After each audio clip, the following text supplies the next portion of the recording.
Elite 1984 was developed by David Braben and Ian Bell and is considered one of the most important and influential games of its time. The game is an open-world 3D space simulator in which the player uses trade, piracy, bounty hunting, military missions, and asteroid mining to gather credits in order to upgrade their ship with the ultimate goal of raising their combat rank to Elite. The game begins in a space station called Lave. The player starts with 100 credits, the in-game currency, and a Cobra Mark III, a basic ship. They can purchase items to resell for a higher price at other stations, take on bounty hunting or military missions. They can also equip their ship with weapons, defenses, or utility items like a docking computer that allows the user to skip the dangerous process of docking with other stations.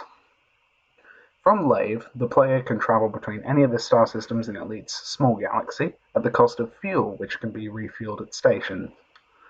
Every star system has one planet with one station in orbit, and often other ships flying around which can be fought for resources to sell or bounties, and to add to the player's combat rating.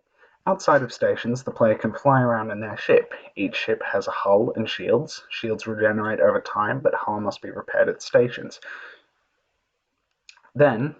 Shields, then hull, are damaged by being shot or through collisions, and if your hull runs out, you die. Elite Dangerous Beyond, in 2018, is the newest installment of the Elite series and manages to keep its original formula with many more additions, such as a massive multiplayer open world, as well as the ability to form squads in order to easily meet up with other players or hand off ship functions such as controlling turret weapons to other players using a process called multi-crew. A political faction system in which the player can fight in major battles to take over star systems for their faction. A realistically sized, randomly generated galaxy the entire player base has yet to explore even a fraction of. The major superpower factions that can be enlisted in to gain faction-specific ships and tools by doing missions for them. Additional ways to earn money include smuggling illegal goods into stations without being scammed by police ships, using explosive charges to crack asteroids, taking tourists to see places, charting unexplored systems, rescuing people from damaged stations, and many, many more.